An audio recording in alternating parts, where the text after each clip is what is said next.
حضرت موسیٰ علیہ السلام نے اللہ کی بارگاہ میں ایک دفعہ عرض کی، مالک میں تیرا شکریہ کیسے ادا کروں، میں تیری کوئی چھوٹی بظاہر نعمت بھی دیکھتا ہوں تو سوچتا ہوں ساری عمر بھی عبادت کروں تو اس نعمت کا بھی شکر ادا نہیں ہوتا۔ وہ جو ان کے دل کی گہرائیوں میں بات ہے وہ اپنے جذبات کا اظہار کر رہے ہیں۔ حضرت موسیٰ کلیم عرض کرتے، مالک میں تیری چھوٹی نعمت بھی کبھی دیکھتا ہوں نا تو سوچتا ہوں ساری عمر بھی اس کے لیے عبادت کروں، جھکا رہوں سجدے میں، تو اس نعمت کا شکر ادا نہیں ہو سکتا تو ساری نعمتوں کا کیسے کروں؟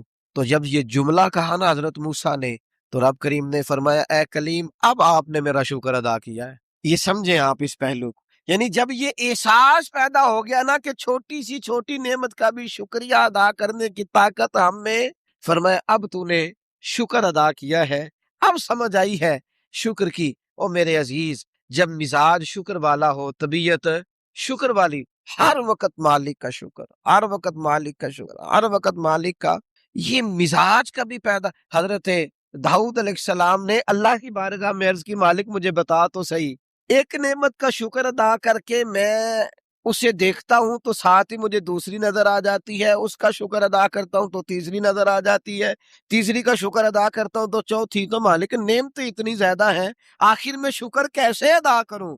تو رب کریم نے فرمایا، اے داؤد آپ تو اپنے رب کی معرفت پانے لگ گئے ہیں، کو تو معرفت ہونے لگ گئی ہے، معرفت الہی پا گئے آپ نعمتیں گنے زندگی میں گنو، آنکھ کی نعمت گنو، کان کی نعمت گنو، سمجھ کی نعمت گنو، آپ چلنے کی، چھونے کی، پکڑنے کی، سمجھنے کی نعمت شمار کرو، گنو، اللہ نے ماں باپ دیے، بہن بھائی دیے، اچھے استاد دیے، مشائخ دیے، گنو۔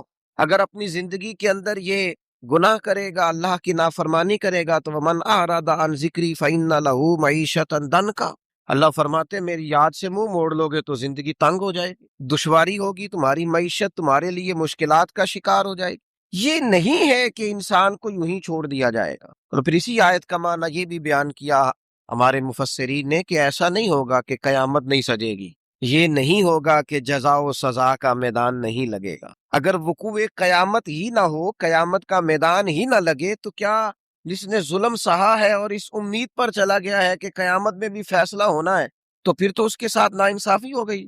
اگر صبح قیامت میدان ہی نہ لگے، وقوع قیامت ہی نہ ہو تو ظالم جو زندگی بھر ظلم کرتا رہا، جبر کرتا رہا اور کمزور لوگ اسے سزا نہ دے سکے تو وہ قیامت میں بھی یوں ہی دندناتا پھرے۔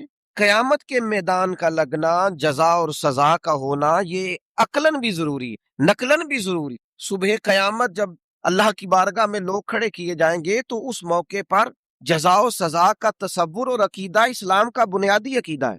جو بندہ یہ کہے کہ میں قیامت یا آخرت کو نہیں مانتا، وہ بندہ مسلمان نہیں ہے۔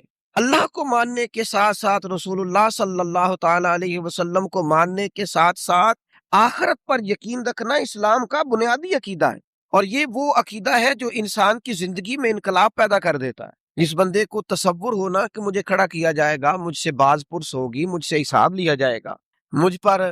وہ ایک دانشور نے لکھا ہے کہ ایک مالک کا اپنے ملازم پر بہت زیادہ اعتبار ہو گیا تھا تو اس نے پھر اس سے پوچھنا چھوڑ دیا کہ آج کتنی آمدن ہوئی ہے، کتنی بچت ہوئی ہے، کتنے اخراجات ہوئے ہیں۔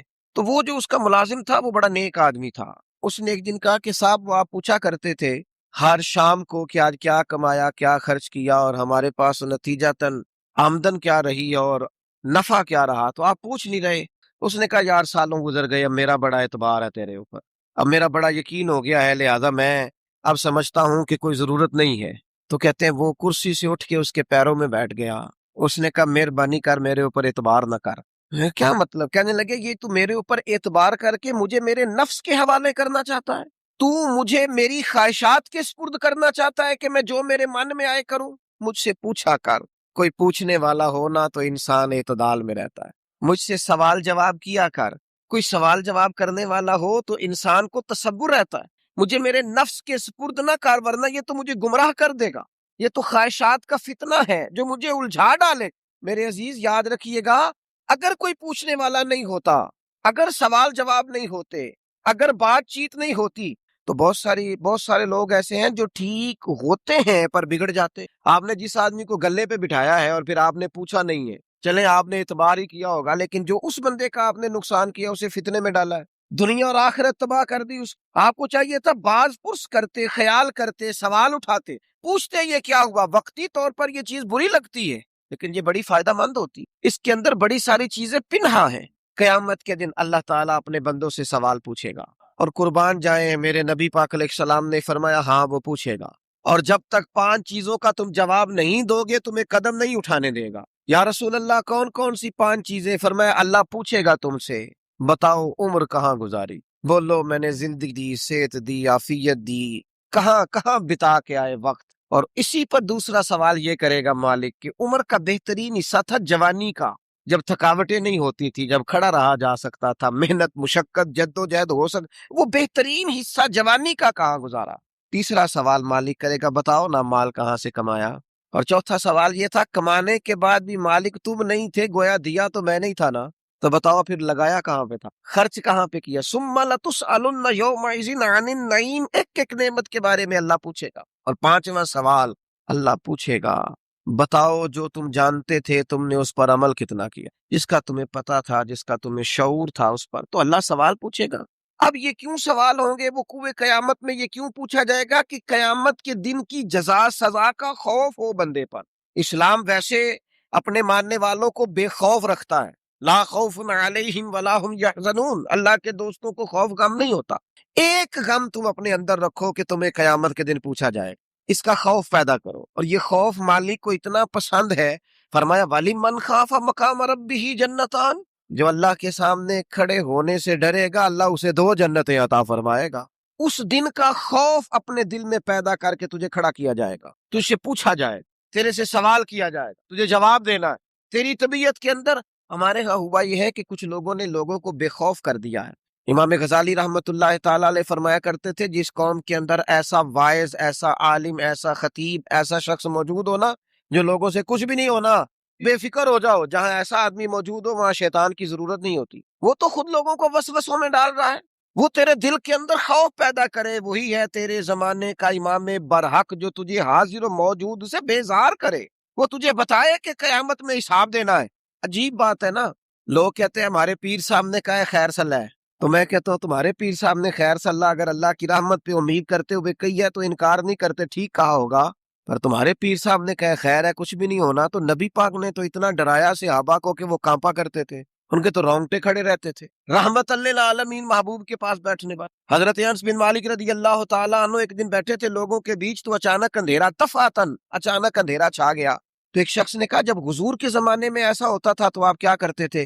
فرماتے اگر تھوڑا بھی اندھیرا ہوتا نا تو ہم کانپنے لگتے، ہمیں ڈر لگتا تھا کہیں قیامت تو نہیں آ گئی. تو پھر ہم فٹافٹ مسجد کو دوڑ جایا کرتے، جا کے نفلوں کی نیت باندھ لیتے تھے، سجدوں میں گر جاتے تھے. ان کو تو خوف تھا، وہ تو ڈر رہے.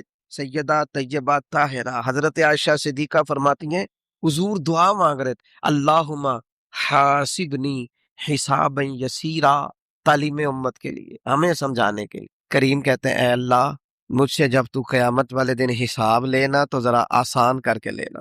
فرماتی ہے میں تڑپ گئی، میں نے کہا یا رسول اللہ آسان حساب کس کا ہوگا؟ تو حضور فرمانے لگے عائشہ آسان حساب اس کا ہوگا جس سے اللہ تعالیٰ اپنے فضل سے، کرم سے، اپنے کرم سے اللہ نظر فرمائے اور کہے جا تیرے لیے جنت ہے. ورنہ فرمایا جس سے اس نے پوچھ لیا نا، جس سے مناقشہ ہوا، جس سے بات ہوئی، جس سے سوال ہوا، جس سے کھڑا کیا گیا، اس کے لیے بڑا مشکل ہے. میں کسی کی بات نہیں کرتا، میں ذاتی طور پر خود سمجھتا ہوں کہ حساب دینا بڑا ہی مشکل کام ہے. بڑا کبھی 2-4 ہزار ابا جی دیتے تھے اور کہتے تھے 2-4 چیزیں گھر کی سودے کی لے آؤ، اور وہ جب بعد میں حساب پوچھتے تھے دیا نہیں جاتا تھا. کتنے کے پیاز لائے ہو ابا جی؟ وہ 200 روپے کے. تو نے بحث کیوں نہیں کی؟ حساب مشکل ہو جاتا تھا. کبھی کبھی پوچھ لیتے تھے نا حساب استاد صاحب کہ آؤ نا آج ٹیسٹ دینا ہے جو تم نے پڑھا ہے. رات نیند کوئی نہیں آتی تھی، سویرے ٹیسٹ ہے. بچوں کو کھانا نہیں گزرتا، سویرے امتحان ہے، پرچہ ہے. جس دن صبح نتیجہ نکلنا ہوتا ہے کیا ہو جائے گا، کھا جائے گا کوئی فیل ہو گئے تو دنیا چھوڑنی پڑے گی. مسلوں پہ بیٹھے ہیں نوجوان، کچھ بھی نہیں، مڈل کا، matric, F A, B A, M A کا امتحان ہے، کچھ بھی نہیں، تسبیحاں پڑھ رہی ہیں بیٹیاں. او خدا کے بندو، دنیا کے چھوٹے چھوٹے حساب سے ڈرتے ہو، اس وقت سے کیوں نہیں ڈرتے جب وہ مالک کھڑا کر کے کہے گا بتا نا میں نے دی تھی نا صحت تجھے، جوانی میں نے دی تھی نا، تیرے ساتھ کتنے لوگ اور بھی تھے ان پڑھ تھے، عزتیں، شہرتیں، علم، دولتیں میں نے تجھے دی تھی نا. کتنے لوگ تھے تیرے ساتھ پیدا ہوئے تھے، بیمار تھے، کمزور تھے، معذور تھے، صحت تو تجھے میں نے دی تھی نا، آنا میری نعمتوں کا حساب دے۔ میرے عزیز، قیامت کے دن جس سے حساب پوچھا گیا، مناقشہ کیا گیا، حضور فرماتے ہیں وہ قابو آ گیا۔ ہم بھی قیامت کا ذکر کرتے ہیں، ہم بھی کہتے ہیں قیامت کو لے لیں گے، قیامت کو دے دیں گے، لیکن اس کے بعد جو اثر مرتب ہونا ہوتا ہے نا، اثر، ترمذی میں حدیث ہے، دو صحابہ کے درمیان نزاع پیدا ہو گیا زمین کے وراثت کے ایک مسئلے پر۔ دونوں کے پاس گواہ موجود نہیں تھے، ایک کہتا تھا پلاٹ میرا ہے، مجھے ملا ہے وراثت میں، دوسرا کہتا تھا میرا ہے۔ اگرچہ اللہ تعالیٰ نے محبوب پاک علیہ السلام کو غیب کے خزانوں کی کنجیاں دی ہیں، پر ہمیں سمجھانے کے لیے نبی کریم علیہ السلام ان سے فرمانے لگے، ہو سکتا ہے آج تم میں سے کوئی زیادہ تیز بولے، زیادہ پات پنانی اسے آتی ہو، زیادہ سلیقے سے قائل کرنا آتا ہو، اور آج زیادہ اچھے طریقے سے وکالت کر کے وہ اپنے حصے میں فیصلہ لے جائے کسی سے۔ لیکن یاد رکھنا، آج تو تیزی دکھا کے چلاکی کر کے اپنے حصے میں فیصلے کرا لو گے، قیامت میں ایسا نہیں ہوگا۔ قیامت کے دن تمہیں جواب دینا ہے۔ آج ہو سکتا ہے تم تیزی دکھاؤ، چلاکی دکھاؤ، کسی کو بنا لو، بات سنا لو، کوئی بھولا آدمی تمہارے کا شریف آدمی ہو، پیار کرنے والا ہو، تمہارے پیچھے چل نکلے، تم دال، قیامت میں کیا کرو گے؟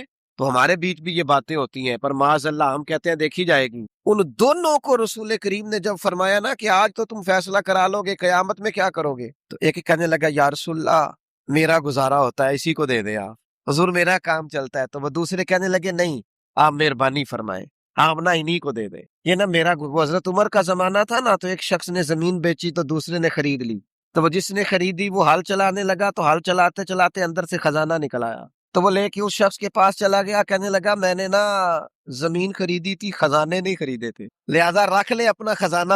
تو وہ کہنے لگا میرے بھائی تو کچھ زیادہ نیک نہیں، میں نے جب بیچی تھی تو زمین بھی بیچی تھی اور جو کچھ اندر تھا سارا ہی بیچ دیا تھا، لہذا تیرا ہی ہے، میں نہیں قیامت میں حساب۔ وہ کہتا ہے تیرا ہے، یہ کہتا ہے آج کل کیا ہوتا ہے، نہیں نہیں میرا ہے، ابا جی سے پوچھ لو، چاچا جی سے پوچھ لو، میں پہلے بار گیا تھا، کام پہلے میں نے شروع کیا تھا، فلانے سے پوچھ کے دیکھو، محنت ساری میری ہے، تیرا ہے بھائی تیرا ہے، مجھے نہیں چاہیے، لے جا لے جا، قربان جائیں۔ یہ دنیا میں وہ روشن ستارے ہیں جن میں نور محمد عربی نے عطا فرمایا صلی اللہ تعالی علیہ، لے جا بھائی تیرا ہے۔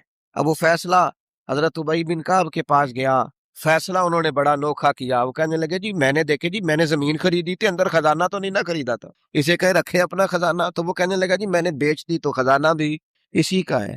انہوں نے فیصلہ کیا دونوں سے پوچھنے لگے آپ کی اولاد ہے؟ ایک نے کہا میرا بیٹا ہے، دوسرے نے کہا میری بیٹی ہے، فرمایا دونوں کا نکاح کر کے خزانہ دونوں کو دے دو، ان کے حوالے کر دو بچوں کے، تم دونوں۔ جب وقوع قیامت کا خیال ہوتا ہے نا، اللہ کی بارگاہ میں حاضر ہونا ہے، جب صبح قیامت کا تصور، اور ساری رات یہ سوچ آتی ہے کہ صبح مال کیسے زیادہ کرنا ہے اور کیسے جمع کرنا ہے، اور اللہ فرماتا ہے کہ گن گن کے رکھتے ہو رات کو، ویل لکل ہمزۃ لمزہ الذی جمع مالا وعددا، رات گن گن کے رکھتا ہے، 1000 والے علیحدہ، 500 والے، 5000 والے علیحدہ علیحدہ، اللہ کہتا ہے گن گن کے رکھتا ہے، تو جمع کر کر کے رکھتا ہے، پتہ ہے مالک کو۔ اور میرے بھائی جس طرح تو یہ سوچتا ہے صبح پیسے زیادہ کرنے، یہ کیوں نہیں سوچتا قیامت میں حساب بھی دینا ہے، اللہ کی بارگاہ میں حاضر بھی ہونا ہے۔ حضرت عبد الرحمن ابن عوف صحابہ میں سب سے امیر آدمی تھے، اور اتنی خوبصورت اور اتنی ان کی صاف ستھری دولت تھی کہ ان کے پیچھے نبی پاک نے نماز ادا فرمائی ہے، لیکن جب آخری عمر مبارک تھی نا تو پیسہ بڑا تھا، حضرت عائشہ صدیقہ کے دروازے کے باہر آ کے بیٹھ جاتے، کہتے تھے اماں جی حضرت امیر حمزہ تو مجھ سے افضل تھے، لیکن جب دنیا سے گئے تھے تو کفن کا کپڑا بھی کوئی نہیں تھا، میں تو فاروق اعظم کو اپنے سے اعلیٰ جانتا ہوں، اور وہ شخص تو ساری زندگی پھٹے ہوئے کرتے میں وقت گزار کے چلا گیا۔ علی ابن ابی طالب حضور کے بھائی تھے، ساری زندگی پھٹی تہمت انہوں نے پہنی، پیوند لگے ہوئے، جگہ جگہ پہ پیوند لگے، تہمت پہنی، اور میرے پاس اتنے پیسے۔ اور پھر جب زیادہ رونے کو دل کرتا تو حضرت عبد الرحمن ابن عوف کہتے سیدہ پاک کے دروازے کے باہر بیٹھے امیر آدمی، اور کہتے کہ اماں جی نبی پاک کے گھر میں مہینہ مہینہ چولہا نہیں جلا، اور میرا اتنا مال اتنا پیسہ کیسے حساب دوں گا؟ تو پھر جناب حضرت عائشہ صدیقہ ان سے کہتی عبد الرحمن اٹھ، اللہ کی راہ میں خیرات کر کے آ، مجھے امید ہے اللہ تیرے اوپر آسانی فرمائے۔ صبح قیامت کا ڈر، اللہ کا خوف، اس کی بارگاہ کے اندر حاضری کا تھوڑا سا کئی دنوں کے بعد کھانا حضرت ابو الحسن کے باغ میں جا کے کھایا۔ حضرت عمر کہتے ہیں جی مسلم شریف میں ہے، فرماتے ہیں کئی دنوں کی بھوک تھی، میں گیا تھا ابو بکر کے گھر کھانا کھاؤں گا تو انہوں نے بھی کئی دنوں سے نہیں کھایا تھا، ہم دونوں حضور کی بارگاہ میں حاضر ہو۔ نبی کریم نے فرمایا بھوک لگ رہی ہے تمہیں؟ میں ہاں۔ فرمایا میں نے بھی 4 دن سے روٹی کوئی نہیں کھائی، چلو ابو الحسن انصاری کے گھر چلتے۔ فرماتے انہوں نے نہ بکری ذبح کی، نبی پاک علیہ السلام نے تھوڑا سا کھانا کھایا اور کھانا کھا کے حضور گہری سوچ میں چلے گئے۔ عرض کی یا رسول اللہ صلی اللہ تعالی علیہ وسلم کیا ہوا؟ تو حضور فرمانے لگے سوچ رہا ہوں یہ کھایا ہے اس کا حساب بھی تو دینا ہے نا۔ تو حضرت عمر فاروق کہتے ہیں میں تڑپ کے عرض کی حضور 4 دنوں کے بعد اگر گوشت ملا ہے تو حساب دینا ہے؟ حضور نے فرمایا عمر صرف وہ کپڑا جو تمہارا بدن چھپائے، وہ چھت جو تمہارا سر چھپائے، اور وہ کھانا جو تمہاری کمر سیدھی رکھے، اس کے علاوہ اللہ تم سے سوال پوچھے گا، تم نے جواب دینا ہے۔ ہتھی بکی مٹی پوندے ہاتھ نہیں لاؤندے ڈر دے، جنہ لی تو پاپ کمائے 10 کتھے نہیں تیرے کر دے۔ لا نہ بلا کے بیٹا تو وہ اپنے بچوں کے ساتھ موج کر رہا ہے، بیٹیاں اپنے اپنے گھروں میں آباد ہیں، جنہ لی تو پاپ کمائے لیا بلا 10 کتھے نہیں ہو تیرے کر دے۔ میں بچوں کے لیے ساری زندگی اپنے لیے دوزخ کٹھی کرتے رہے، بچوں کو دے دے کے چلے گئے اور حساب ہم دیں۔ حضرت علی فرمایا تجھ سے بڑا بھی بیوقوف کوئی نہیں کہ کھائے گا کوئی اور حساب تو دے گا، اور پھر کیوں رازق بنتے ہو بچوں کے؟ ان کے لیے حلال اور طیب کٹھا کرو، ان کے رازق نہ بنو، ان کا رازق اللہ ہے۔ یہ نہ خیال کرو کہ میں نہیں اگر بہت زیادہ کما سکوں گا تو پتہ نہیں یہ روٹی نہیں کھائیں گے، اس بات سے باہر آ جاؤ، یہ کمزوری ہے اپنی طبیعت کی، اس کو نکال دو۔ عزیز بھائیو، قیامت میں اللہ تبارک و تعالی کی بارگاہ میں کھڑے ہونے سے جو بندہ ڈر جائے، بابا فرید الدین مسعود گنج شکر رحمت اللہ علیہ فرماتے ایک نیک نوجوان تھا پر قیامت سے بڑا ڈرتا تھا، بڑا ہی روتا تھا، وہ کہتا تھا کہ حساب نہیں دیا جاتا، اور پھر چونکہ ایک عمر گزار کے اس نے توبہ کی تھی تو پچھلے گناہ یاد کر کر کے وہ رویا کرتا تھا، یاد ماضی عذاب ہے یا رب، چھین لے مجھ سے حافظہ میرا۔ وہ روتا تھا، بیمار ہو گیا، آخری وقت آیا تو اس نے اپنی اماں کو بلایا۔ بابا صاحب فرماتے اس نے وصیت کی کہ اماں میری 3 باتیں، میں مر جاؤں تو 3 کا خیال رکھنا۔ کا کون سی؟ کہا کسی کو تو نہ بتانا، لیکن جب میرا انتقال ہو جائے نا تو میرے گلے میں رسی ڈالنا اور ذرا مجھے کھینچنا سین میں، اور ماں بتانا لوگوں کو کہ جو رب کی نافرمانی میں زندگی گزارے اس کا یہی اشر کرنا چاہیے، پھر اس طرح کرنا جب میرا جنازہ اٹھے تو رات کو اٹھانا، کیونکہ بڑے لوگ میری عادتوں کرتوتوں سے واقف ہیں، میں نہیں چاہتا کہ جنازے پہ بھی کوئی گواہی دے دے کہ وہ فلانا جا رہا ہے، رات کو جنازہ چپ کر کے مجھے دفن کر دینا۔ اور تیسرا، تھوڑی دیر جب لوگ آ جائیں تو اماں میری قبر پہ رہنا، مجھے امید ہے ماں کی برکت سے اللہ تعالیٰ میرے اوپر آسانی فرمائے گا، تھوڑی دیر رہنا۔ خاتون روئی پر بیٹے نے وعدہ لے لیا، بابا صاحب نے لکھا ہے کہ جب اس کا انتقال ہوا تو بی بی ابھی رسہ لے ہی رہی تھی، دروازے پہ کسی درویش نے دستک دی، اس نے کہا نہ کرنا، رات خوابیں آئی ہیں اور آنے والوں نے آ کے کہا ہے اس سے کہنا اس کے بارے میں کچھ ایسا نہ کرے، رب کی رحمت پر امید ہے، اللہ بغیر حساب جنت عطا فرمائے گا۔ یہ رب کا مقبول بندہ ہے، اللہ کے کئی بندوں کو رات یہ نظارہ ہوا ہے۔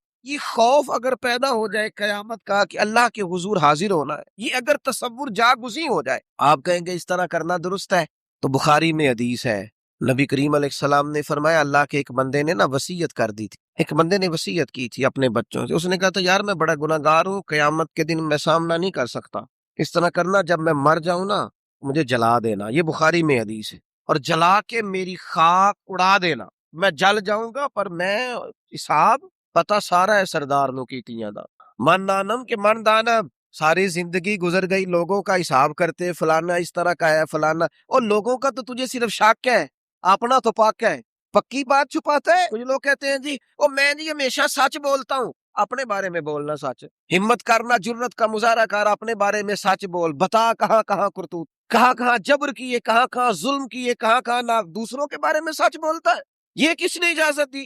اپنے بارے میں سچ بول، اپنے بارے میں بتا، اپنا اپنا حساب کر۔ حضرت ابراہیم ابن ادم رحمت اللہ تعالی علیہ مریدوں کے ساتھ گزر رہے تھے تو اوپر سے کسی بندے نے خاک ڈالی تو مرید دوڑ پڑے، کہنے لگے ہم انہیں پکڑیں گے، تو حضرت صاحب فرمانے لگے کچھ نہ کہنا۔ حضور کیوں؟ فرمانے لگے میں کوئی شے بھی نہیں، اور اگر تم مجھ سے میرے عمل پوچھو تو اس نے خاک ڈالی ہے، میں اس قابل ہوں مجھ پر آگ ڈالی جائے، اور یہ عاجزی کے لیے نہیں کہا انہوں نے، ان کا حال یہاں تو چھوٹے چھوٹے لوگ میری طرح کے بن کے بیٹھ گئے، یہ انداز، یہ آنا، یہ جانا، یہ نصیحتیں کرنا، یہ کرو فر، یہ ترے، یہ کیا بات ہے، سوچتے ہی نہیں تھوڑی دیر کے لیے بھی۔ حضور فرماتے اس نے وصیت کی کہ مجھے جلا دینا، میری خاک بہا دینا، مجھے ڈر آتا ہے، میں نہیں مالک کا سامنا کر سکتا، اللہ کے حبیب فرماتے ہیں اس کے بچوں نے یوں ہی کیا، جلا دیا۔ یا رسول اللہ پھر کیا ہوا؟ فرمایا قیامت کے دن اللہ تعالیٰ زمین کے ذروں کو حکم دے گا وہ اس کے وجود کو کٹ